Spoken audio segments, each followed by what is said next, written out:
This video is not directed at all white people. If you are not prejudiced, then this video doesn't concern you.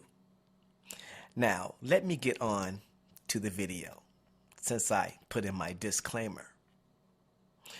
But anyways, there is something that's been going on in America for decades. You might have heard of it, and then again, you might not have heard of it. But it's called the all-white jury. And this has been going on for decades. I call it the wicked assembly of Americans with twisted, warped theology. This all-white jury have sent many black people to prison. And it's been going on since the days of slavery, when men were hung for raping women they did not rape. When many of the crimes that was going on was automatically put on the backs of black people, or blamed on black people in order to cast the darkness off of the so-called race of privilege. Now, you have to be careful, because this all-white jury is probably more dangerous than the U.S. Army. They have caused many people to go to death row. They have wrecked the lives of many,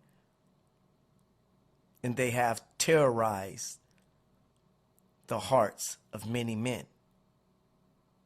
So you have to watch out for these juries. As we know, in the United States of America, they say that you are supposed to be given a jury of your peers, which rarely happens, because we know that justice is not what they want.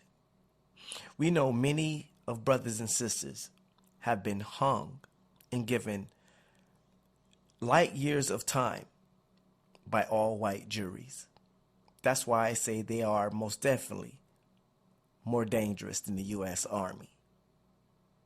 So you have to be careful.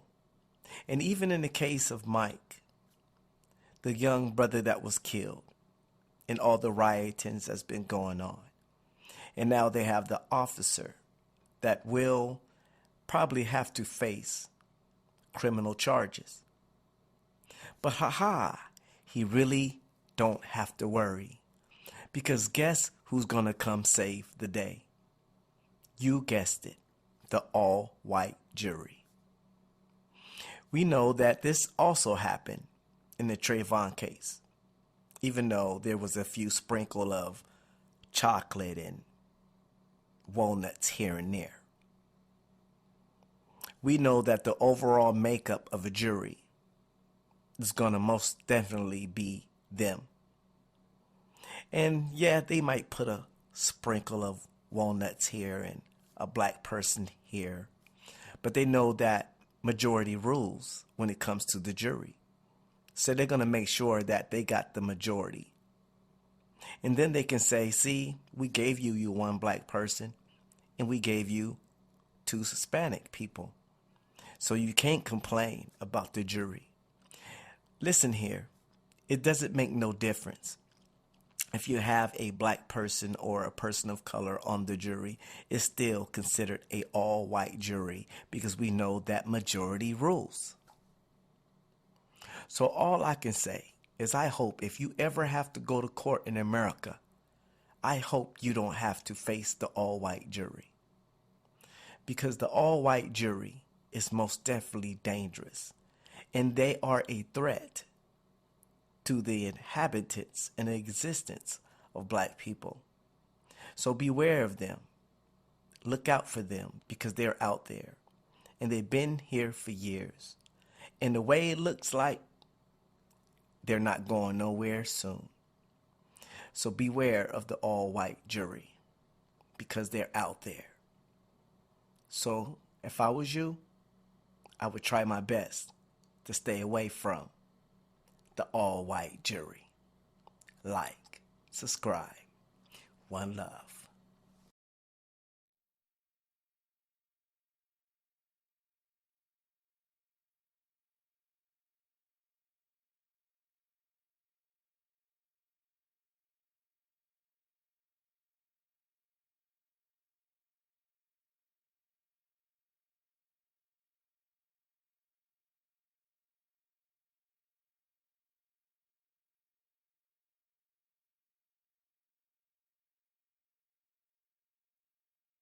I don't understand you people. I mean, all these picky little points you keep bringing up, they don't mean nothing. You saw this kid just like I did. You're not going to tell me you believe that phony story about losing the knife and that business about being at the movies? Look, you know how these people lie? It's born in them. I mean, what the heck? I don't have to tell you. They don't know what the truth is. And let me tell you, they don't need any real big reason to kill someone either. No, sir. They get drunk. Oh, they're real big drinkers, all of them. You know that. And bang, someone's lying in the gutter. Well, nobody's blaming them for it. That's the way they are, by nature. You know what I mean? Violent. Where are you going? Human life don't mean as much to them as it does to us. Look, they're lushing it up and fighting all the time. And if somebody gets killed, so somebody gets killed. They don't care. Oh, sure, there's some good things about them, too. Look, I'm the first one to say that. I've known a couple who were okay, but that's the exception, you know what I mean? Most of them, it's like they have no feelings. They can do anything. What's going on here? Well, I'm trying to tell you. You're making a big mistake, you people. This kid is a liar. I know it. I know all about them.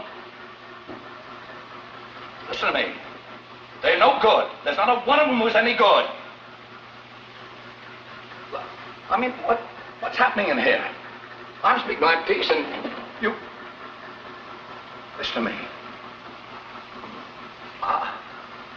We're this kid on trial here, his type. Well, don't you know about them?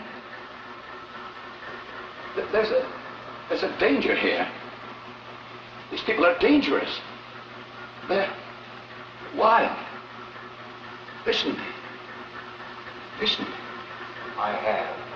Now sit down and don't open your mouth again. Someone tell you.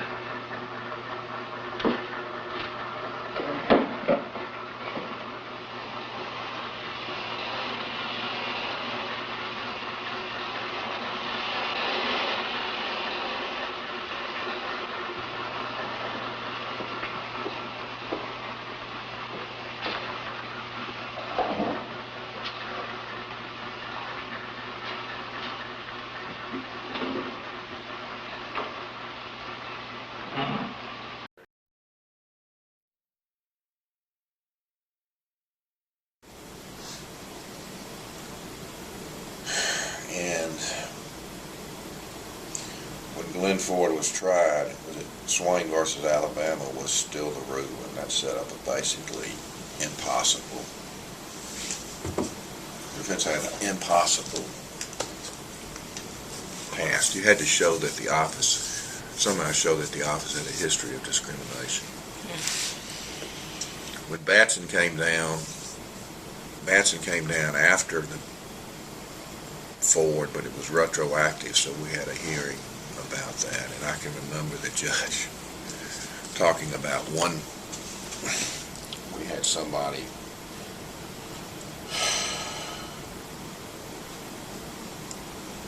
was a Hispanic name. There was an argument about whether or not he was in fact a Caucasian or and the judge, we spent a day on that, which is kind of ludicrous, but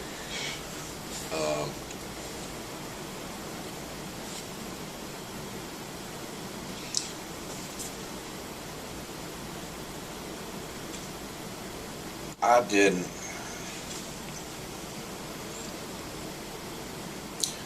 I think what went on in my head, I'm thinking about that, I did not intentionally say, hey, I don't want any blacks on this jury, but sort of a benign racism. It was, well, I don't really think this person can vote for the death penalty.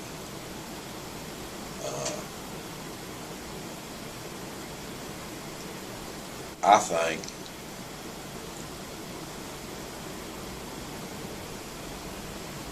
I now believe that you can't ignore the history of a state, and I believe that if you end up with an all-white jury and the defendant is black, that right then and there you ought to throw it out and pick up another jury. I just think it's best. Well, I started thinking one day, what if I were tried by 12 African Americans?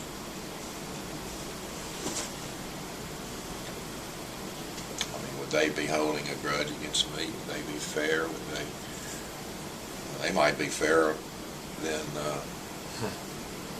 an all-white jury. I don't know.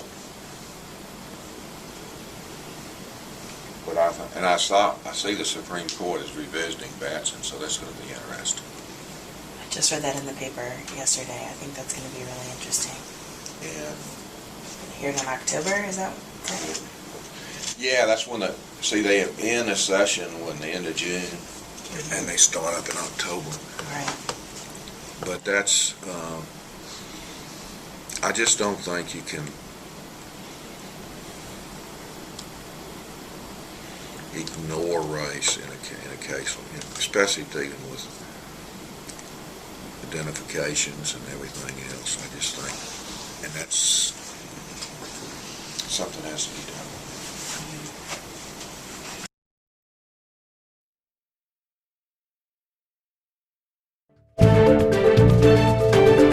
It's extremely rare for the killer of a black man to receive the death penalty. That's according to a new study published by Loyola University. Across the state, 72% of the homicide victims are black. Only 28% are white or other. So you would expect, just looking at it from a distance, that it would be somewhere in line with that in terms of the death sentences that come down, and it's not. Tim Lyman co-wrote the study with Frank Baumgartner, a political science professor. For the past 5 years, they've been collecting data on every execution and death sentence since 1976. Out of 1,400 executions across the country, only 17 involved someone who killed a black victim. In the state of Louisiana, Baumgartner says the racial disparity is even more extreme. There's never been a white person in the history of Louisiana executed for killing a black man. It's a big contrast to crimes where a white woman is killed. Those who murder white women are 48 times more likely to be executed themselves. They believe these racial and gender discrepancies are deeply rooted in historical patterns. In particular, it was based on a fear about some kind of sexual crimes targeted towards white females. Marjorie Eastman with the ACLU was shocked by the numbers and says it's time to reevaluate how the country views capital punishment. The problems in the system are so ingrained that we really need to give it a halt because we can't as a society do it fairly, and I think that's what these numbers show. We can't do it fairly. At its core, justice is supposed to be blind. But this new study may reveal that color may still be a visible force.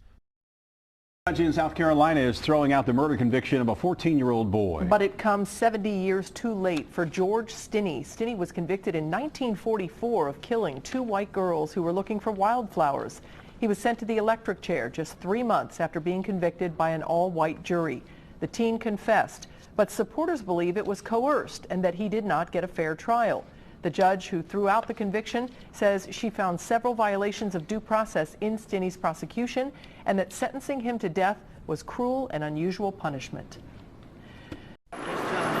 A man who has spent almost 3 decades on death row has walked free after a U.S. judge set aside his conviction. Glenn Ford, here in the Hat, was convicted by an all-white jury in 1983 for robbery and murder. But new information in the case has exonerated the 64-year-old, so a Louisiana judge ordered him free. Locked up almost 30 years for something I didn't do. I can't go back and do anything that I should have been doing when I was like 35, 38, 40, stuff like that. My sons, when I left, was babies. Now they're grown men with babies. It's a wonderful day, and we've been working on this for decades, literally. So we hope that it'll be the first day for Glenn to start a new life. What's the first thing you're going to do? Oh, go get something to eat. Ford's now tasting freedom after claiming that the prosecution suppressed evidence that would have cleared him of the crime. It is freedom for a New York man wrongly convicted of murder. David McCallum called his release this week a bittersweet moment after 28 years lost in prison. Jerika Duncan has the story. The last time 45-year-old David McCallum walked on this basketball court, he was 16 years old. Just the noise and the chatter and just the children, the sound, it sounds great. It's music to your ears. ears. It's very much so. In 1986, McCallum and another teen, Willie Stuckey, were sentenced to 25 years to life for the kidnapping and murder of a 20-year-old man. All right, then what happened after that? The only evidence linking them to the crime was their videotaped confessions, which the boys claimed were fed to them by police. I falsely confessed to a crime that I didn't commit. Why did you do it? I did it because I thought at that time my life was in danger. For nearly 30 years, McCallum insisted he was innocent. On Wednesday, a judge agreed. His friend, Willie Stuckey, died in prison in 2001. Not having Willie Stuckey walk out the courtroom with me was clearly a bittersweet moment. Brooklyn District Attorney Ken Thompson supported the release. We concluded that there was no physical evidence, no DNA evidence, no testimonial evidence. That conclusion came from Thompson's Conviction Review Unit, which was created this year to look at past cases. Out of the 30 they've examined, 10 convictions have been overturned. You know, a good thing is we kept all the records. Harvard law professor Ron Sullivan runs the Brooklyn unit, but there aren't many like it. There are more than 2,300 district attorneys' offices nationwide, but only 16 have conviction review boards. It's well worth their while to take a look at innocence claims, to find those cases where mistakes were made, and to do justice. How were you able to maintain a sense of hope, even at such an early age? It's hard to kind of hold on to hope, but hope is a very powerful word. McCallum's story may not be the last. The Brooklyn DA's Conviction Review Unit plans to reopen at least 100 more cases. Jerika Duncan, CBS News, New York.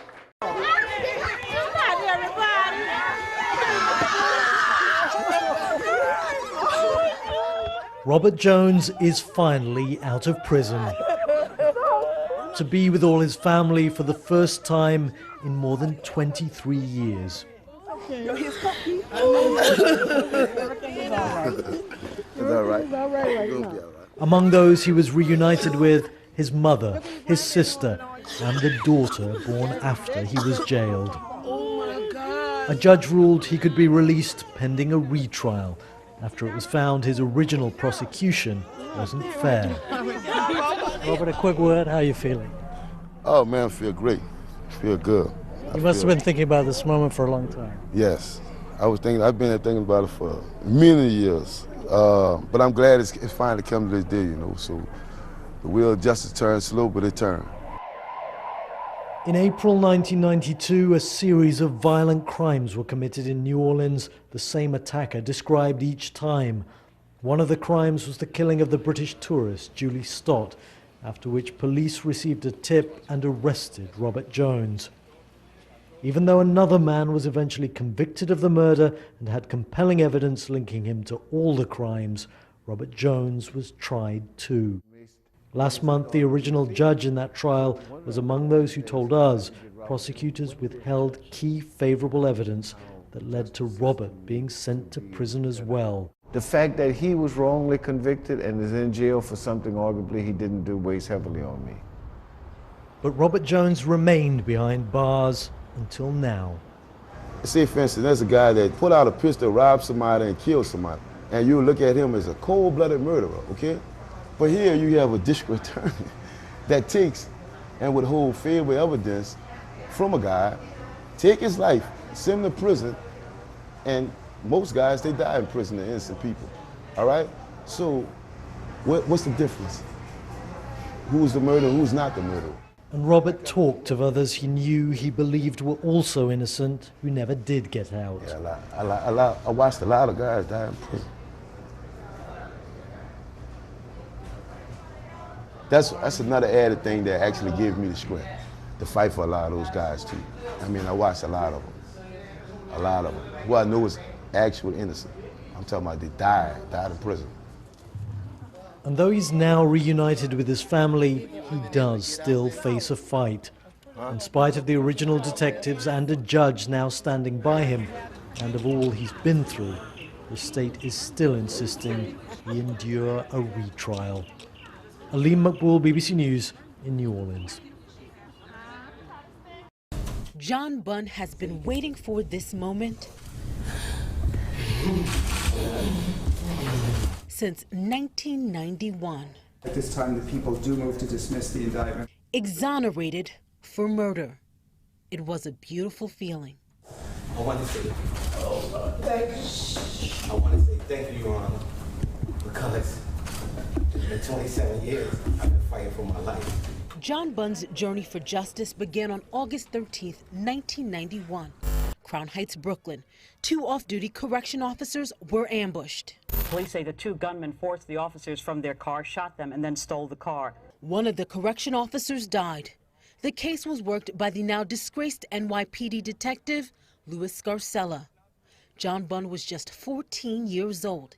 He was arrested, charged with murder, and convicted. Bunn shared his emotional story with us last May. I didn't have a voice. I was trapped inside. 17 years in prison. Bunn taught himself how to read. In 2005, he heroically stopped the attempted rape of a prison counselor. 4 years later, he was freed on parole. But Bunn couldn't forget the men he left behind. These 2 here, we can just hold out here. So he started a book drive to help inmates learn how to read. Hope it will unlock the chains like it did for me. There was one more chain left to unlock, clearing John Bunn's name. In 2016, his second-degree murder conviction was thrown out. Today, prosecutors finally dismissed the indictment altogether. I want y'all to know that y'all convicted and had a wrong man in prison. After the tears of joy,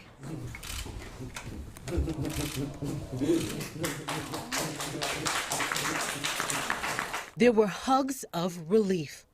Some moments are just worth waiting for.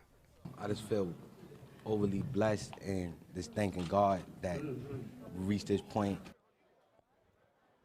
The next chapter for John Bunn is healing. And by the way, the book drive has now collected over 20,000 books for inmates in jails all across New York City, and it's still going. A Missouri man hopes to walk out of prison today after serving nearly 2 decades for a murder he did not commit.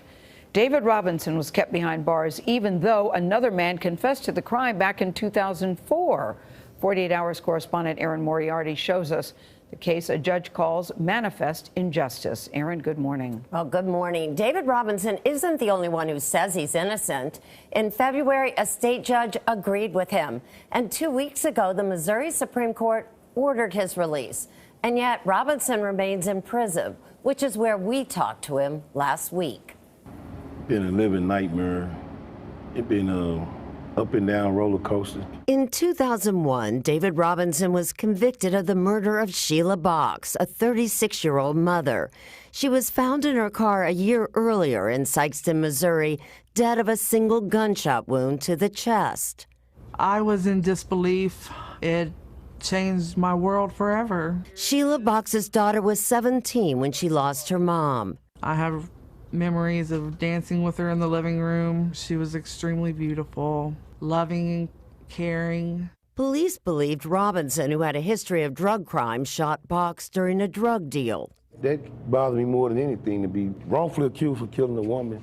But there was little to tie Robinson to the murder. No physical evidence, just one eyewitness, Albert Baker, a paid police informant who claimed he saw Robinson shoot Box at this busy intersection.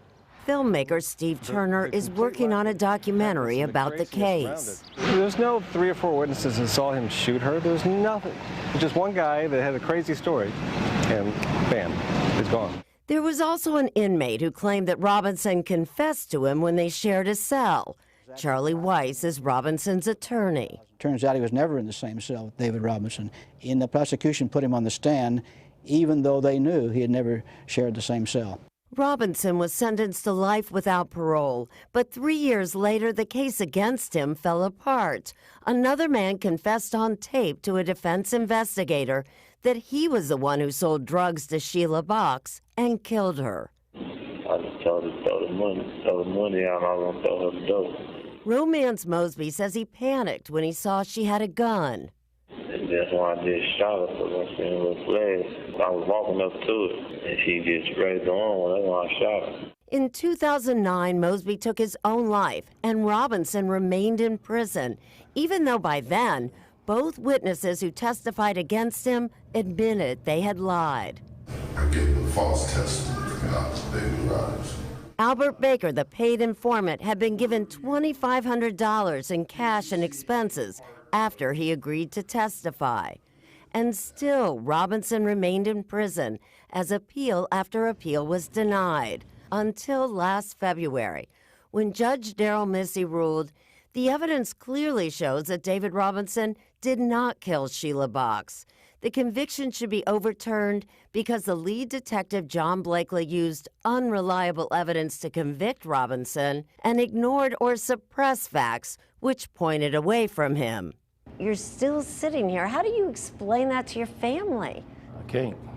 I mean, I get asked that question every day by staff, other offenders, but it hurt every time they ask me.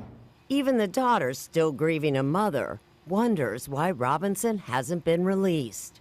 I believe in my heart that he's innocent, and I stand by him. I lend my support to him. That's how it should be. The state of Missouri has until the end of May to either retry Robinson or free him. What do you want to do when you get out? What's the first thing you want to do? Hug my mother.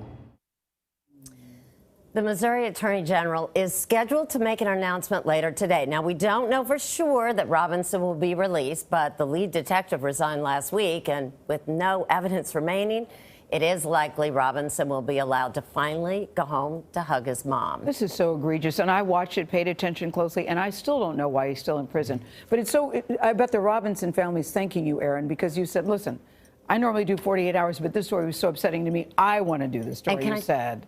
Can I just tell you that Yes. Aunt Betty made me promise that I would say hello to you? Okay. She did, so Thank you, Aunt Betty. Yeah. you have to say hi. There's a Yes. quirk in the Missouri case law.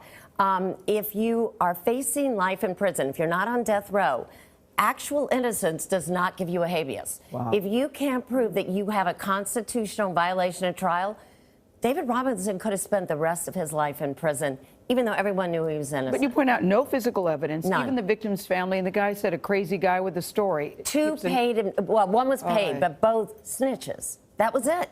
That was it. Hopefully he will finally receive justice today. I'm hoping. I can't absolutely say that, but I'm hoping. But you're hoping today would be the day. I hope so too. And hope he gets to hug his mother, but what about the Yes. 2 decades of his life that are gone now? Who takes care of that? He's going to be 51 at the end of this month. He went in when he was 32. Yeah, there's a huge part of his life missing. Let's hope today's the day. The Supreme Court today overturned the murder conviction and death sentence of a black man in Georgia. In a 7-1 decision, the court ruled prosecutors had unconstitutionally excluded African Americans from the all-white jury. The sole dissenter was the only black justice, Clarence Thomas. Here's Chief Legal Correspondent Jan Crawford. The opinion by Chief Justice John Roberts underscores the long-held principle: race cannot be a factor in excluding blacks from juries. But in the 1987 murder trial of a Georgia man, the court said the focus on race by prosecutors did just that, demonstrating a concerted effort to keep black prospective jurors off the jury. The decision paves the way for a new trial for Timothy Foster, who was convicted of the brutal rape and murder of an elderly school teacher and sentenced to death. The justices had signaled at oral arguments they were troubled by the case. Justice Elena Kagan said the prosecutor's conduct was as clear a violation as a court is ever going to see, thanks to the discovery of the prosecutor's notes. The names of the potential African American jurors were highlighted in green, and in this list of possible jurors titled Definite No's, the top 5 people are black. Georgia argued that prosecutors had flagged the black prospective jurors to make sure they were following new Supreme Court guidelines handed down in a landmark 1986 case to prevent racial discrimination in jury selection. Now, some anti-death penalty groups say that race discrimination in jury selection may be less obvious today, but it still persists. But Nora, this case focused solely on Foster's trial 30 years ago. It did not address those bigger concerns. All right, Jan Crawford outside the Supreme Court. Jan, thank you. 12 jurors are now seated for Bill Cosby's sexual assault retrial. Fireworks in the courtroom initially brought day 3 of jury selection to a grinding halt. And our Joe Holden was there for all of it, joins us live now in Morristown with details. Joe. Jess, good evening. We've reached that magic number, 12 jurors. It is 7 men and 5 women. Now, the complexity of the jurors is something that really created some chaos in court. There are 10 white members of this jury panel and 2 African Americans, stirring chaos earlier in courtroom C. Jury selection stands still. The process of picking 12 jurors and 6 alternates ground to a halt Wednesday. Bill Cosby's lawyers hurled accusations of racial bias at prosecutors. They claimed a move to strike an African-American member of the jury panel rose to the level of discrimination. An assistant DA responded, quoting, "There are 2 black jurors already selected on this panel." Cosby's team shot back in a terse exchange, quoting, "She was a perfectly qualified juror. There is thus no other explanation than her race." The unresolved back and forth exposed only more bitterness between a courtroom full of lawyers representing both sides. In this retrial, it's alleged Bill Cosby drugged and sexually assaulted Andrea Constand in 2004. The jury will also hear testimony from 5 other women whom it's claimed show a sadistic sexual pattern over decades. Cosby's defense team is expected to produce a witness who will refute Constand's claims. And so now what is left to be done? They have to pick 6 alternate jurors. It will follow the same lengthy process that we've seen over the last 3 days. Reporting live outside the Montgomery County Courthouse in Norristown, I'm Joe Holden, CBS 3 Eyewitness News. Joe, thank you, Matt. The ABC News exclusive. Juror number 1 from the Bill Cosby trial now revealing the words Cosby said that helped convict him. ABC's Lindsay Davis, the first reporter to get the juror to speak. Tonight, the bombshell revelation that it may have been Bill Cosby's own words that sealed his fate. What was the evidence that made you sure, beyond a reasonable doubt, that he was guilty? I think it was his deposition, really. Ms. Cosby admitted to giving these quaaludes to women, young women, in order to have sex with them. We're now hearing just what was going on inside the deliberation room during Bill Cosby's retrial, thanks to juror number 1, Harrison Snyder. But when you entered the room for the first time, were you sure that he was guilty? No. The jury delivered the stunning verdict on Thursday, finding Cosby guilty of drugging and sexually assaulting former Temple University employee Andrea Constand in 2004. Some people have said that they still think that he's innocent, and I just tell them, if you were there, you would say the same thing. You would say that he's guilty. Sitting here today, is there any doubt in your mind that you guys came to the right conclusion? No, I have no doubt at all. And we now know just today Bill Cosby was fitted for a GPS ankle bracelet. He is not to leave his Pennsylvania home with the exception of medical and legal matters. David. All right, Lindsay Davis with the exclusive tonight. Thank you, Lindsay. Hi, everyone. George Stephanopoulos here. Thanks for checking out the ABC News YouTube channel. If you'd like to get more videos, show highlights, and watch live event coverage, click on the right over here to subscribe to our channel. And don't forget to download the ABC News app for breaking news alerts. Thanks for watching. If you were a 17-year-old black man from Brunswick, Georgia, and you were expecting a trial of your peers, and 12 white people showed up to try your case, however intelligent, however hardworking, and however impartial, you could understand why Mr. Elkins would be concerned and his family would be concerned. In October of 2014, Jason Van Dyke, a white Chicago police officer, shot and killed Laquan McDonald, a black teenager. A year after the shooting, the city released the graphic video that captured the incident. It shows McDonald walking down a busy roadway holding a knife. As he walks away from the officers, Van Dyke shoots him 16 times. The response to the release of the footage was swift and widespread. Chicago residents protested, the police chief was fired, the state's attorney was voted out. A Justice Department investigation unearthed a pattern of excessive deadly force and racial bias among Chicago police officers. And for the first time in more than 30 years, a Chicago police officer faced murder charges. While police officers who end up in court often prefer a judge to hear their case, Van Dyke opted for a jury. But here's the thing about that jury. It didn't look like the population of Cook County, where the shooting took place. In a county where almost a quarter of people are black, there was only one black juror. When it comes to the justice system in America, race has always been part of the equation. So what happens when a jury of peers doesn't actually look like our peers? A good citizen will perform basic civic duties. Your duty to serve on the jury goes with your right to trial by jury. Here's how jury selection works. First, prospective jurors are picked for duty out of a large pool, usually a list of registered voters or licensed drivers. Then comes a process called voir dire, or to speak the truth. Prospective jurors are questioned by lawyers on both sides. They're looking for bias. Like in this scene in The Devil's Advocate, where a lawyer is trying to gauge the jury for bias against bankers. Do you think as a juror, you would be able to set aside any prior opinion you might hold about the savings and loan industry? If a lawyer has reason to believe a juror will be biased, they can ask the judge to dismiss the juror with cause. Each side can also strike a certain number of jurors without giving a reason. These are called peremptory challenges, and this is where things get tricky. While lawyers aren't technically allowed to use these challenges to discriminate on the basis of race or sex, that doesn't mean they don't try. Like in this scene in the TV show How to Get Away with Murder. We have to look for jurors who are prone to distrust authority. What are some of the signifiers of this? Number one is race. There's a larger distrust of police among Black Americans. You don't call the police in my neighborhood. The racial balance of a jury can impact the verdict. Studies have shown that all white juries are harsher on Black defendants, make more errors, and discuss less of the case facts. And in another study, in cases with a Black defendant and white victim, having one or more Black male jurors lowered the likelihood of a death sentence by a lot.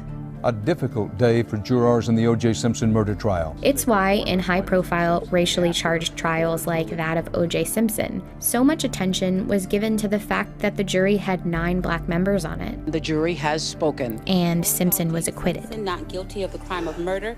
There's also the disturbing case of Emmett Till. In 1955, 2 Mississippi men, Roy Bryant and J.W. Milam, were accused of kidnapping and brutally murdering a 14-year-old Black boy named Emmett Till. Bryant's wife alleged that the boy had touched her hand and waist and whistled at her in a grocery store. Emmett Till's body was found days later in the Tallahatchie River, beaten, shot, and tied to a cotton gin with a barbed wire. Bryant and Milam were arrested and charged with murder. But the trial of Bryant and Milam would be decided by a jury that consisted of 12 white men. Despite multiple witnesses seeing the 2 men take the boy, and one that saw the back of Milam's truck dripping with blood, a jury of 12 white neighbors of the defendants reached the verdict after 1 hour and 5 minutes of deliberations. The men would walk free. Decades later, Bryant's wife, who made that first accusation against Emmett Till, recanted her story. Fast forward 30 years from the case of Emmett Till, and all-white juries still weren't a thing of the past. In the 1986 case Batson versus Kentucky, a prosecutor used his peremptory challenges to remove all 4 Black jurors from the pool. The defendant's appeal made it all the way to the Supreme Court and won. Today, if one side suspects the other of using peremptory strikes to racially discriminate, they can file what's called a Batson challenge. But the problem is... Yeah, so Batson is pretty much widely regarded as a failure. If a lawyer accuses the other side of excluding a juror because of race, the judge then has to decide whether it's discriminatory. The accused would have to come up with a reason, any reason, that's race neutral for why they don't want the juror. Courts have really allowed kind of any reason. For example, like an attorney might say, well, I struck all the people who seemed suspicious of the police. And so that would on its face be racially neutral, but it still kind of allows for that disproportionate impact. You can see that in this leaked 1987 training video in which attorney Jack McMahon explains how to exclude Black people and get away with it. There's the Blacks from the low-income areas are less likely to convict. And as a result, you don't want those people on your jury. Batson versus Kentucky, I'm sure you've all become aware of that. Best way to avoid any problems with it is to protect yourself. When you do have a Black jury, you question them at length, and honest little sheet that you have, mark something down that you can articulate. Say, well, the woman had a kid about the same age as the defendant, and I thought she'd be sympathetic to him, or she's unemployed, and I just don't like unemployed people because I find they're not too stable. This kind of strategy has led to a pattern of excluding black jurors across the country. In North Carolina, between 1990 and 2010, prosecutors struck black jurors 2.5 times as often as non-black jurors. Another report found half of all juries that delivered death sentences in Houston County, Alabama, between 2005 and 2009 were all white. The other half had a single black juror, even though the county is 27% black.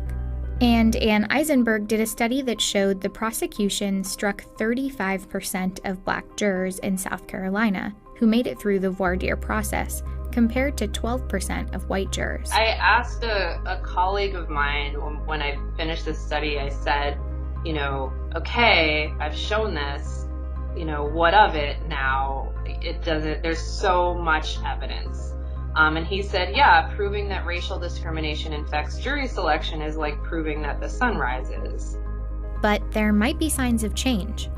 In the case of Jason Van Dyke, the Chicago police officer who shot Laquan McDonald, a majority white jury convicted him of murder. It was Chicago's first murder conviction of a police officer in 50 years.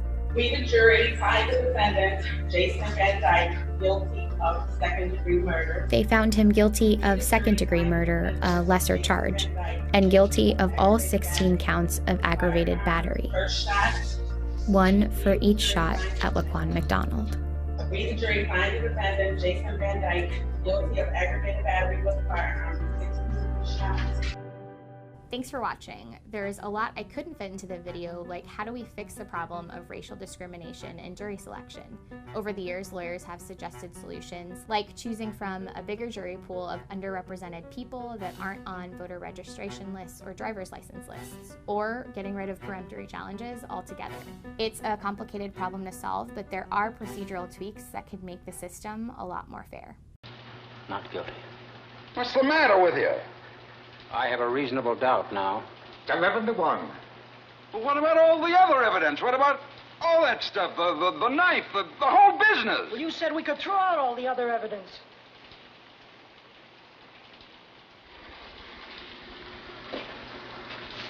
Well, what do we do now? You're alone. I don't care whether I'm alone or not. It's my right. It's your right.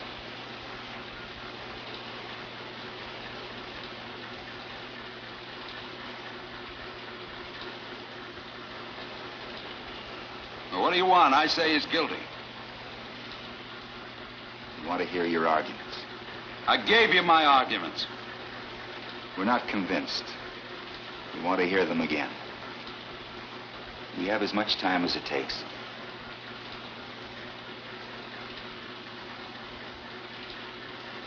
Everything. Every single thing that took place in that courtroom, but I mean everything, says he's guilty. What do you think? I'm an idiot or something? Why don't you take that stuff about the old man who lived there and heard everything? Or this business about the knife. What, 'cause we found another one exactly like it? The old man saw him right there on the stairs. What's the difference how many seconds it was? Every single thing. The knife falling through a hole in his pocket. You can't prove he didn't get to the door. Sure, you can take all the time, hobble around the room, but you can't prove it. And what about this business of the L? And the movies? There's a phony deal if I ever heard one. I bet you $5,000 I'd remember the movies I saw. I'm telling you, everything that's going on has been twisted and turned. This business with the glasses? How do you know she didn't have them on? This woman testified in open court. And what about hearing the kid yell? Huh? I'm telling you, I've got all the facts here. Here. Well, that's it. That's the whole case.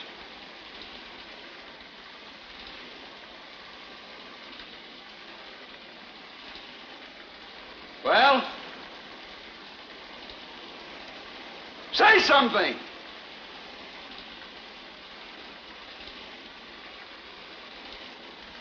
You lousy bunch of bleeding hearts. You're not going to intimidate me. I'm entitled to my opinion. Rotten kids, you work your life out.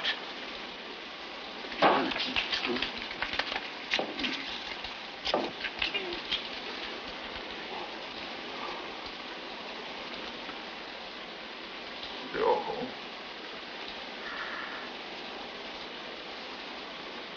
Not guilty. Not guilty.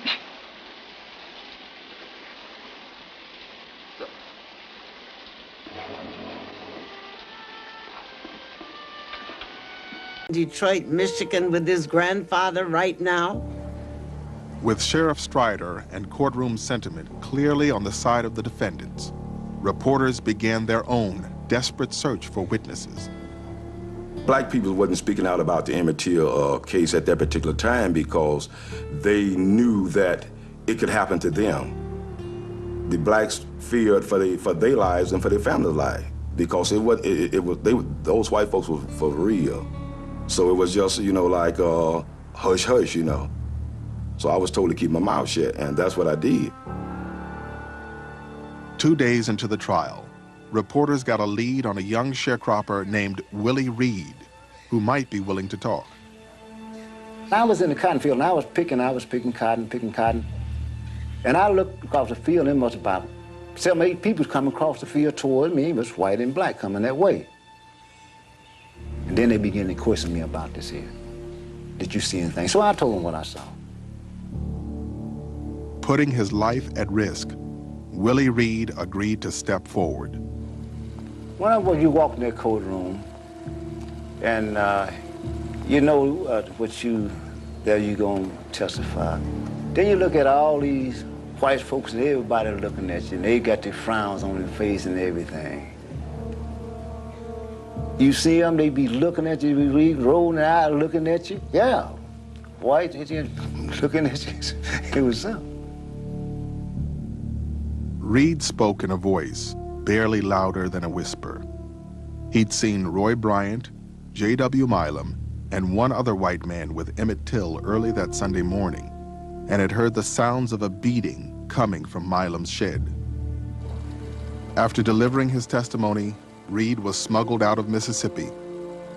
When he reached Chicago, he was hospitalized with a nervous breakdown. The prosecution's best witness was Mose Wright, who had clearly seen the men who took Emmett Till from his home. Wright had been in hiding since the night of the kidnapping and had been threatened with death. But there, in the searing heat of a Delta courtroom, the 64-year-old sharecropper had his say.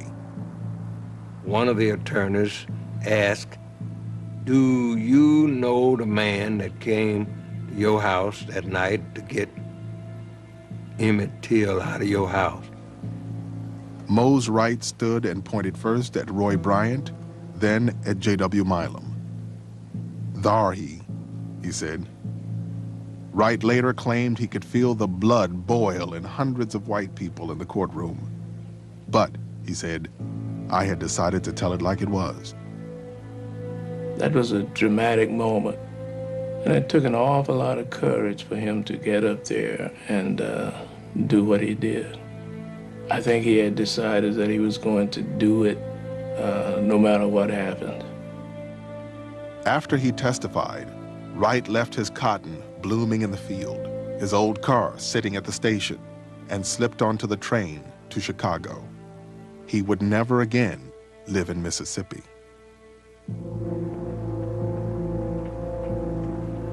The trial drew to a close after only 5 days. In his summation, the lead defense attorney warned members of the jury that their ancestors would turn over in their graves if Bryant and Milam were found guilty. Every last Anglo-Saxon one of you, he said, has the courage to free these men. As the jury retired, the black people who were standing around the walls began to ease out of the door. I said, it's time for us to go.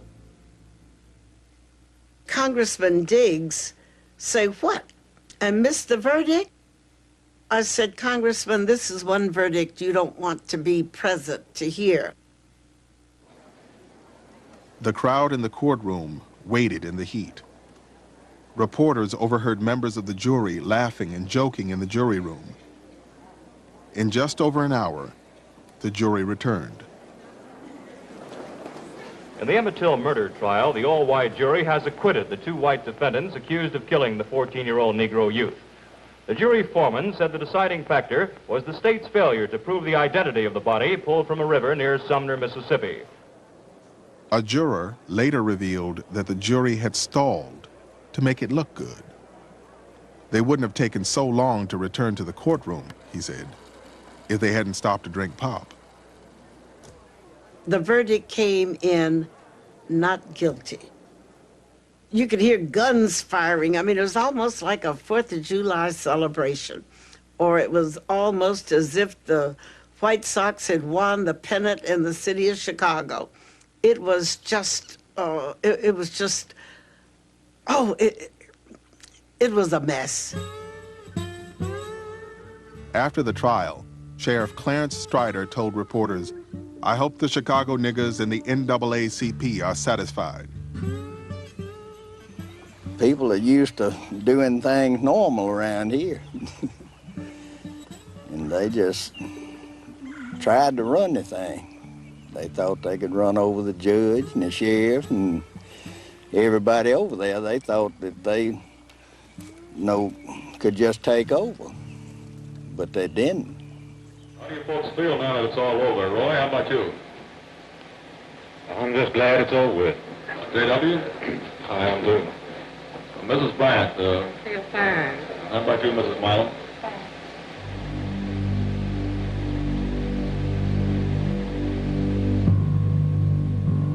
Reports of the acquittal made front-page headlines across the United States and set off an international firestorm. The life of a Negro in Mississippi, one European paper observed, is not worth a whistle. From Boston to Los Angeles, black people packed meeting halls and spilled into the streets to hear Mamie Till tell her story. And what I saw was a shame before God and man. And the way the jury chose to believe the ridiculous stories of the defense attorneys. I just can't go into detail to tell you the silly things, the stupid things that were brought up as probabilities, and they swallowed it like a fish swallows a hook. Just anything, just any excuse to acquit these 2 men. Protected from further prosecution, Roy Bryant and J.W. Milam sold their story to a reporter from Look magazine for $4,000. Their account appeared just 4 months after the acquittal. We took them and we was just gonna whip them, scare some sense into them. Back of the house is a tool shed. 2 rooms about 12 feet square. We walked them in there and took turns smashing them across the head with the .45. First my brother, and then me. We put them back in the truck. We knew what we was going to do. There's a spot about 1.5 miles from the bridge where the banks are steep. It was just a spot. I held up the gun. I fired, and the Chicago boy twisted around and caught it right in the ear. We tied the gin fan to his neck with barbed wire and rolled his body into 20 feet of muddy water. For 3 hours that morning, we had a big old fire in the yard. Damn if that nigger didn't have crepe sole shoes. You know how hard they are to burn?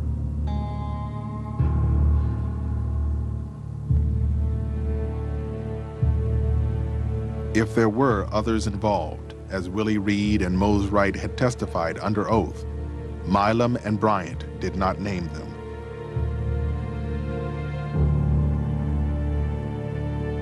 Mamie Till went to Washington to press the federal government to reopen the case.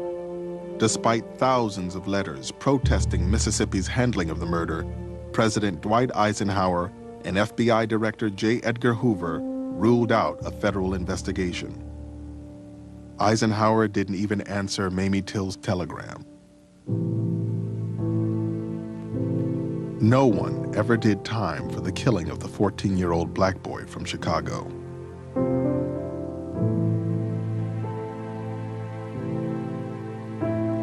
But his murder and the trial and acquittal of his killers sent a powerful message. If change was going to come, people would have to put themselves on the line. Contributions to civil rights groups soared. And 100 days after the death of Emmett Till, Rosa Parks refused to give up her seat to a white person, and the Montgomery bus boycott began. When people saw what had happened to my son, men stood up who had never stood up before. People became vocal who had never vocalized before. Emmett's death was the opening of the civil rights movement. He was the sacrificial lamb of the movement.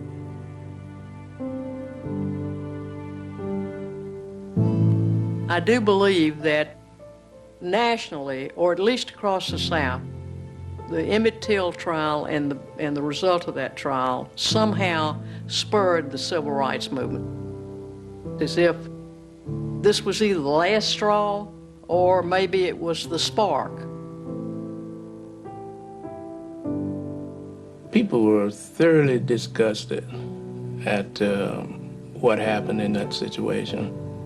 And it made an awful lot of people realize that they themselves had to get involved and do something.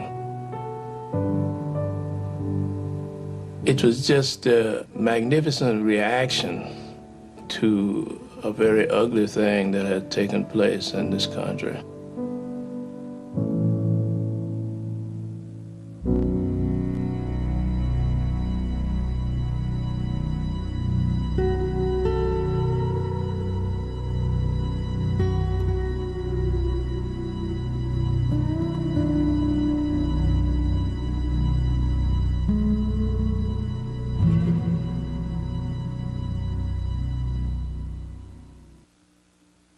There's more about Emmett Till. Developing story out of Florida tonight. We have learned a jury has been seated now in the trial of George Zimmerman, accused in the murder of Trayvon Martin. And tonight that jury is made up entirely of women. Why did both sides want this? ABC's Matt Gupman in Florida on the case from the start. Stand up and raise your right hands to be sworn. Tonight, sworn in to decide George Zimmerman's fate. Experts say a jury box filled with only women is highly unusual. Women can generally be more emotional, more sympathetic, and that generally, in this case, would favor the prosecution. But who is the victim in this case? Zimmerman says he shot Trayvon Martin in self-defense. Experts tell us that women are more detail-oriented and tend to ask more questions. Why? Where? Who did it? Of the 6 women in the jury, 5 are white, but there is diversity in their opinion. My husband has a 9mm. Like a Glock or something like that? Or what? I can't. You tell me what they have, especially now. A 38. Okay. And a couple of rifles. I don't know what they are. And there are 3 women who either have guns or have family members who do. One is a victim of domestic violence, and the one minority in the case seems to support the right to self-defense. And I think everybody is entitled to do that in order to protect their lives. 16 months after Trayvon Martin was shot, that trial is slated to begin on Monday morning. Now, those 6 jurors, all women, they've been told they could be sequestered for up to 4 weeks. I don't have to explain myself to anyone. God knows what really happened that day, and God knows what was in my head that day. It is a story that made national headlines for issues of race and wealth. A high school student from Rancho Palos Verdes Estates was arrested in connection with the South LA murder back in October. Well, today a jury cleared the wealthy white teen who was accused of driving the getaway car. KCAL 9's Tom Wade is live tonight in downtown where the case was decided. Tom? And that's right, Susie. The courthouse just behind me is where the jury came back with this verdict, clearing this teen of the charges against him. And as you said, it's creating some controversy tonight. I'm just happy to be free. I'm happy this is over with. A relieved Cameron Terrell speaks out moments after a jury cleared him of attempted murder charges in connection with the killing of Justin Holmes in October of last year. Terrell drove the car to and from the shooting in South LA. His attorneys argued Terrell did not know he was driving to what would be the scene of a murder. The jury believed them. I talk to God every day, and God knows all my sins. So I don't have to explain myself to anyone. God knows what really happened that day, and God knows what was in my head that day. So. Cameras were not allowed in the courtroom when the verdict was read. Family members of the victim, Justin Holmes, were inside but left without comment. Meanwhile, 2 black juveniles are awaiting trial for the killing and remain locked up. Community activist Melvin Farmer says issues of race and wealth helped save Terrell from serving time. Terrell is from Palos Verdes Estates. His family paid his $5 million bail and legal bills. 2 black juveniles are probably facing a life sentence to where an adult took them to do something where he should have been held responsible just as much. Before leaving court, Terrell had this message for the Holmes family. Rest in peace, Justin Holmes. He shouldn't have died that day, and you know, I pray for his family every night. This been weighing on me every single day of my life, so. And now that Cameron Terrell is free, he is going to go on to college, according to his attorney, and become a lawyer. Reporting live downtown, I'm Tom Waite, KCAL 9 News. Colton Bushy was in a vehicle with several others when he was shot in the head by Gerald Stanley. Stanley said his family and property were under attack and the gun had misfired when he tried to frighten those in the car. For his trial, defense lawyers rejected all potential jurors with Indigenous backgrounds. It took just 15 hours for an all-white jury to acquit Stanley of second-degree murder. No justice! No peace! Protests erupted across the country last Saturday against a verdict many saw as racially motivated. Indigenous activists say the criminal courts routinely deny them justice, both as victims of violence and as defendants. It's like losing their son all over again, to say that his life has no meaning, that this is allowed. And then what does it mean for the rest of us? Like, do we need to keep worrying that our lives are in danger by people who have racist ideas about us? Members of Bushy's family headed to Ottawa to press for change to the justice system. After 2 days of meetings, the family says the government is listening to them and they're keeping up pressure for action, not just words of comfort. As a family, we want to be a part of that process so that these injustices are addressed and that we feel justice for our brother, for our son, for our nephew. To the Prime Minister, what concrete steps will he take? Since he was elected just over 2 years ago, Prime Minister Justin Trudeau has been promising Indigenous people redress and reconciliation. So far, he's talked of change, but no specifics yet. We have come to this point as a country far too many times. Indigenous people across this country are angry, they're heartbroken, and I know Indigenous and non-Indigenous Canadians alike know that we have to do better. The federal justice minister says she's looking at changes to the jury system as protesters and the Bushy family have been demanding. Still, Indigenous Canadians have heard promises of reform before, promises that haven't been kept. This time, they say, the outcome must be different. Daniel Lack, Al Jazeera, Toronto. Prosecutors called the killing of a Mexican immigrant here in the U.S. a hate crime. A jury disagreed. 2 teenagers were acquitted yesterday of murder in a Pennsylvania courtroom. Instead, Brandon Piekarski and Derek Donchak were convicted of simple assault in the beating death last summer of Luis Ramirez. A spokesman for the Mexican-American group was upset with the verdict. The defense called the trial difficult. It was a long process. We've been fighting this case for lots of months. It was highly charged, obviously, by all these cameras.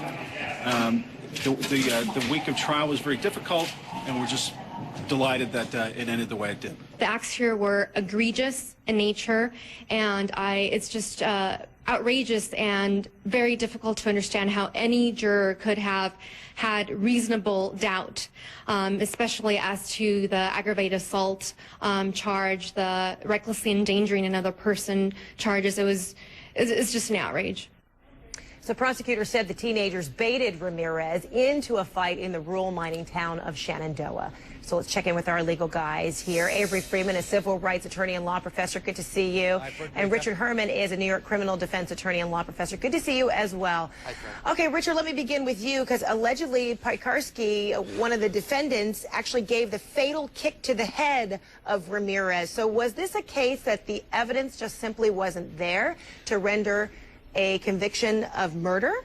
Well, the evidence apparently wasn't there to render a conviction of murder, aggravated assault, or ethnic intimidation because they were acquitted on the 3 major charges here. And whether this gentleman delivered the final blow, which resulted in the death, and the autopsy said blunt force trauma to the head caused the death, there was conflicting testimony on that as well, Fred. So you had a jury of 6 white males and 6 white females hearing this racially charged case in a small town, Shenandoah, in a Schuylkill County, Pennsylvania. Yep. And, you know, I mean, you got acquittals here. Yeah. I think we can agree, and Avery will agree with me on this, whether you're in small town United States or big city United States, alcohol and teens are not a good recipe. I don't think it's alcohol and teens at all. I think this is, we got Luis Ramirez, he's dead, and he's dead because he's Mexican.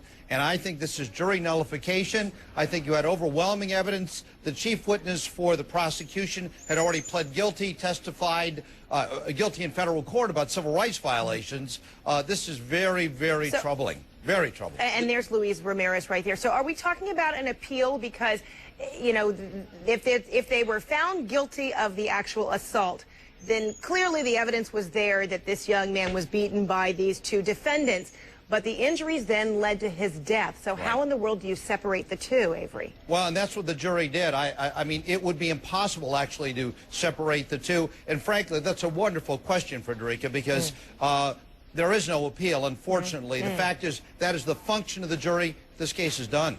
Okay. At least on the criminal end. Yeah, all right.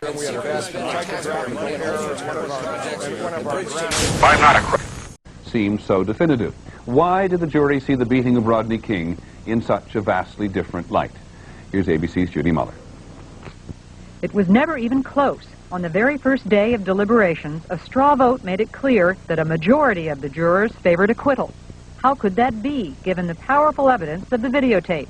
2 jurors talked to ABC News Today by phone. Everybody's saying this videotape, but these officers have a job to do, and in doing that job, they have to be given a certain amount of reasonable, and that's what this is, you know, reasonable force.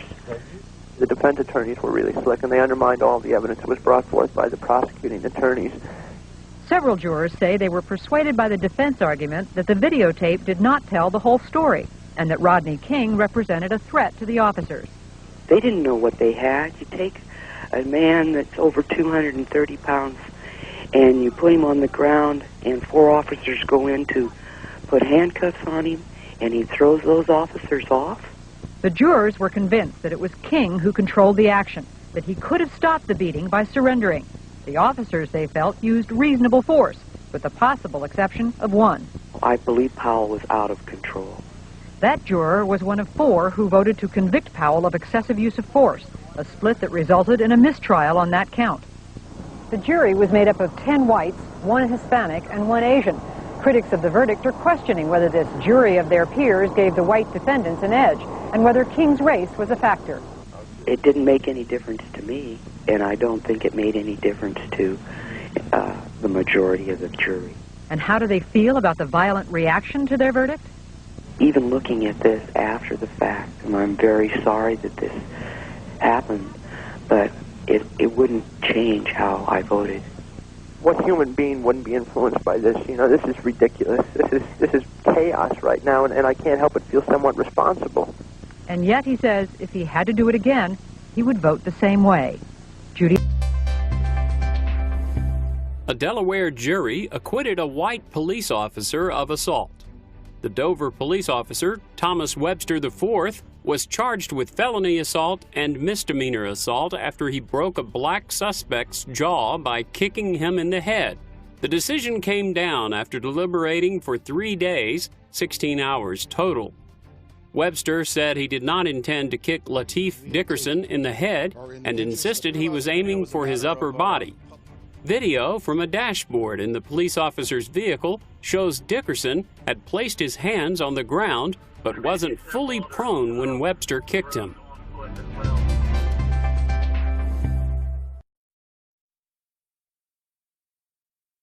There was anger on the streets of Pittsburgh last night after a jury acquitted a white former police officer who shot and killed an unarmed black teen as he fled a traffic stop. Hundreds of protesters voiced their outrage about the verdict and struggled to make sense of the controversial decision.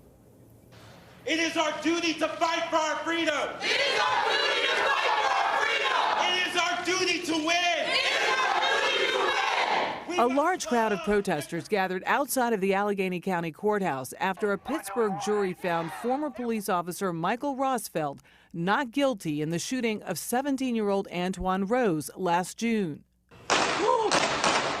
Rose was fleeing a traffic stop when Rosfeld shot him 3 times in quick succession. He was riding in an unlicensed taxi that had been involved in a drive-by shooting minutes earlier. No peace! No peace! Hundreds of protesters lined the streets of Pittsburgh for several days after video of the shooting surfaced on social media. Rosfeld was sworn in just 2 hours before the deadly encounter. He was placed on administrative leave before he was eventually charged with criminal homicide. Rosfeld testified that he shot when he saw one of the suspects raise what he thought was a gun. His defense argued that he was within his rights to shoot on the grounds that he felt he and the community were in danger. When they get out of the car and run, I think the law is he can shoot. Well, I don't think the law, that is the law. Attorneys for the Rose family said they knew they were a long way from a conviction. He was unarmed and he did not pose a threat to the officer or to the community. And the verdict today says that that is okay, that is acceptable behavior from a police officer. Now, Rose's family will continue to pursue the federal civil rights lawsuit they filed last August against Rosfeld and East Pittsburgh. Rose's mother said that she will continue to speak up despite the outcome of the trial. All right, this is in the matter of the state of Wisconsin versus Dominique Keegan Brown, case number 16 CF 5562. We, the jury, find the defendant, Dominique Keegan Brown, not guilty. Signed, the foreperson, dated this 21st day of June. State wish the jury polled. All right, ladies and gentlemen, I want to thank you for your jury service in this matter.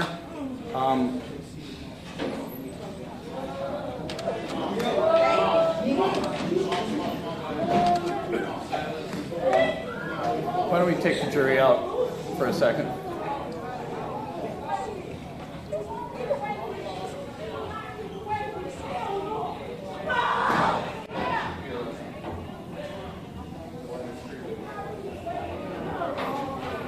There's really no need for the jury to come back out due to the fact that there was a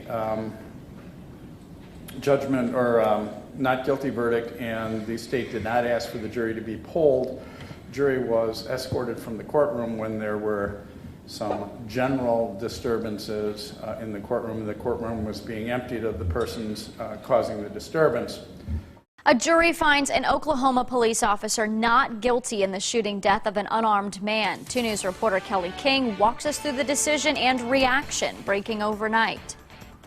After a verdict was reached, demonstrators blocked a main road in downtown Tulsa, upset over the decision. Police say the protests, though, were mostly peaceful and dispersed later on in the evening.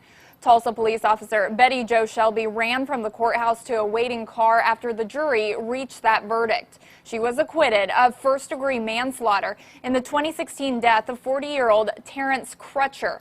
Shelby testified she shot Crutcher out of fear because she says he didn't obey commands and appeared to reach inside his SUV for what she thought was a gun. But Crutcher had no weapon on him or in the vehicle. Prosecutors told jurors that Shelby overreacted, arguing that Crutcher was not combative. People on both sides are reacting to the verdict this morning. I mean, I can understand it's good cops and it's bad cops, but the bad ones is outweighing the good right now. Why ain't the good cops talking to the bad cops? Because they're making them all look bad when we don't trust none of them. This is not a positive thing, no matter how you cut it. I mean, we're glad that our member has been cleared, but this is not a time for celebration. The jury deliberated a little more than 9 hours before reaching their decision late last night. Kelly King, 2 News Today, working for you. 4 cents. That's the compensation a Florida jury awarded to the family of a black man fatally shot by police officers. Seems he was killed in his own garage 4 years ago when officers were investigating a complaint about loud music. According to court documents, the jury established that the officer involved in the shooting was only just slightly negligent. They awarded the family $1 for funeral expenses and furthermore $1 for each of the children. The hearing also found that the officer was only 1% at fault of death, and compensation was then reduced to just 4 cents. There's more. It was also established that the fatally shot man was intoxicated and that sum could be reduced to 0. Here's Gregory Hill, part of his family. He was father of 3. He was fatally shot then 3 times through a garage door by police in 2014. Police claim he was holding a gun.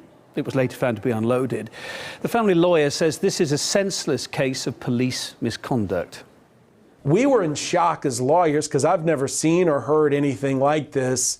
We're not supposed to be punished like that. His fiance walked out of the courtroom when it happened. You have to tell 3 children, Destiny, Ariana, and Gregory III, that their pain and suffering, their loss of a father, is only worth a penny. It's just a preposterous story of law enforcement gone wrong, that here you have a dead man laying there and police think he's barricaded in. He was listening to loud music that had the F word in it, okay? And that's what police came to see, to investigate, and it's not even illegal. It's something that police knock on your door and generally tell you to turn it down. The family launched a fundraising page to raise money for the children. They've already received more than $30,000. Their lawyer again says that will continue as well, that they'll continue with their battle to try and find some sort of justice after all this time. 100% goes to the children and the rehabilitation of their family home because it was also destroyed by tear gas. We don't understand 99% and 1%. In America, we have the Second Amendment. You know, some people love it, some people hate it, but you're legally allowed to possess a firearm, and you're legally allowed to open the door with a firearm. And we're going to take it all the way to the U.S. Supreme Court if we have to. It's that important because it's a precedent of law enforcement. If you're doing nothing illegal, shouldn't be able to shoot you through your closed garage door. It's preposterous.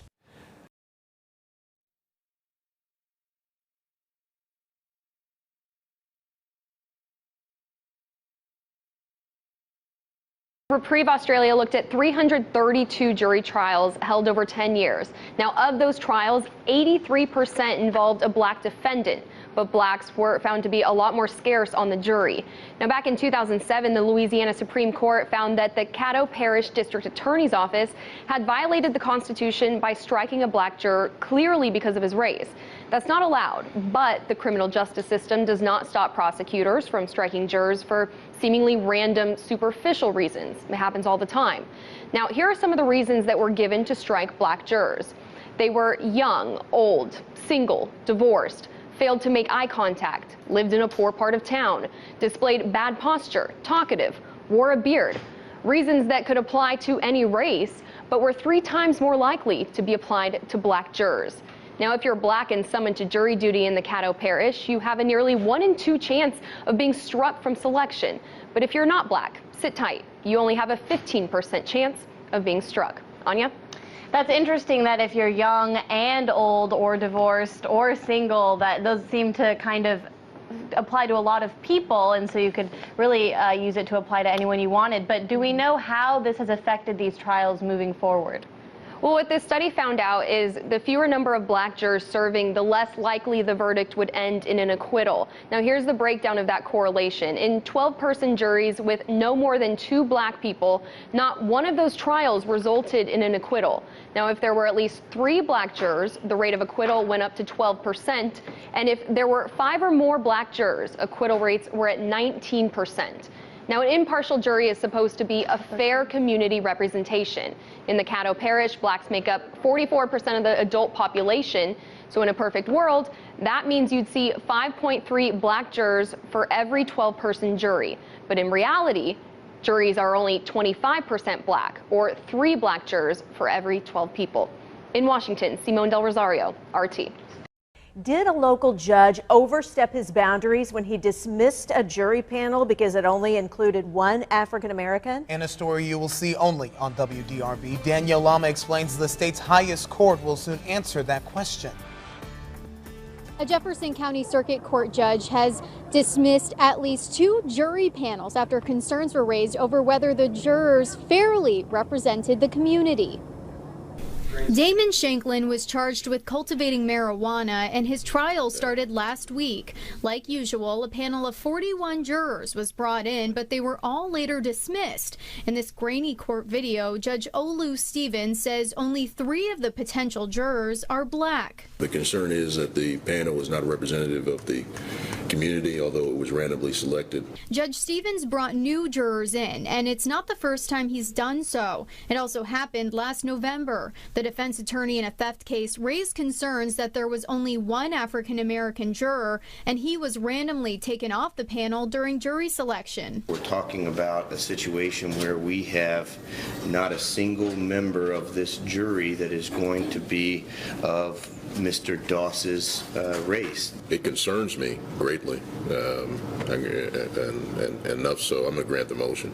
I'm going to set aside the jury entirely. Prosecutors are asking the Kentucky Supreme Court to decide if Judge Stevens has the power to do this. Last month, the justices agreed to review the case. Part of the state's motion asks, may a trial court dismiss a jury based upon a claim that the fair cross-section requirement has been violated when there has been no evidence of systematic exclusion of a class of persons from jury service. Appeals Court Judge Denise Clayton chairs the Chief Justice's Commission on Racial Fairness for Jefferson County Courts. She says officials have been monitoring the racial makeup of jurors. She says based on population, the panel should be at least 21% African American. The last panel called on October 12th was at 14%.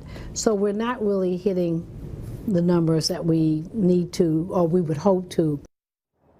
We're told that the Supreme Court will likely announce its decision next summer around that time. Judge Stevens declined to comment. Reporting live downtown, I'm Danielle Lama, WDRB News. There's a judge in Kentucky that I must applaud. This brother, an African-American sitting criminal courts judge, was having a trial in this courtroom of an African-American defendant charged with a crime. And the jury pool, after being paneled and chosen, and the jury was set in the box on 2 separate occasions for the same case, the juries were all white. So the judge decided to dismiss both juries, and he said that the jury should reflect the racial makeup of the city and the county in which the court sits, and that it's unconstitutional in his mind that an African American should have to be judged by an all-white jury. But he's not the first to say that. That even was said by the Supreme Court once in America, that it is unconstitutional for an all-white jury to sit in judgment of another person of color because there is some biases there. Okay, so what you're saying is what this judge is doing, which is basically reverse preemptive jury nullification, is fine, and that let's flip the table, shall we, for a minute? And I have many points to make about this. If we had a white judge with a white defendant and an all-black jury, can you imagine what would happen?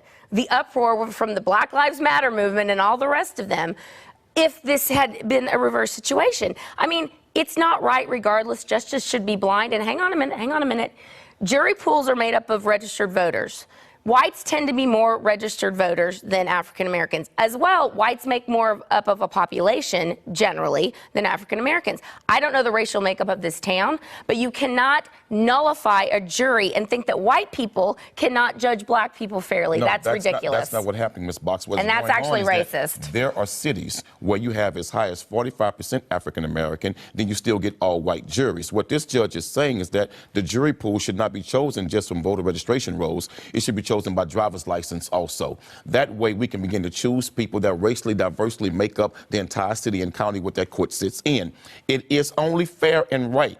Because what you said about a white guy being judged by all black jury, that has never happened in America. So we can get away from that. Okay, that's a fallacy. But hang on a minute. But the point is still valid. You cannot say that a group of white people do not have the wherewithal to judge a black person fairly. This is the problem. That's not what he said. He said an all white jury this is the problem. Is unfair. This and is it the is problem unfair. with the culture. We keep dividing instead of thinking of ways we can come together. Box, wait a minute, Ms. Box. Did you white people say that when O.J. Simpson had an all-black jury? That was called jury nullification. He had an all-black jury, and they set that brother free. He did and not to have this an all-black day, jury. Yes, he did. No, he didn't. He had all-black jury. No, there was One not. woman who was Hispanic and half black. No, he had an all-black as far as I jury. remember, there were 3 whites or no, something. there were not 3 whites on that jury. That would be called jury nullification, which this judge is trying to do in reverse and you preemptively. still say O.J. guilty? Kinda is. He cut off his wife's head practically. He was found not guilty by a court. And he's rotting in prison now, thank God. Not for what he did, because of who he is.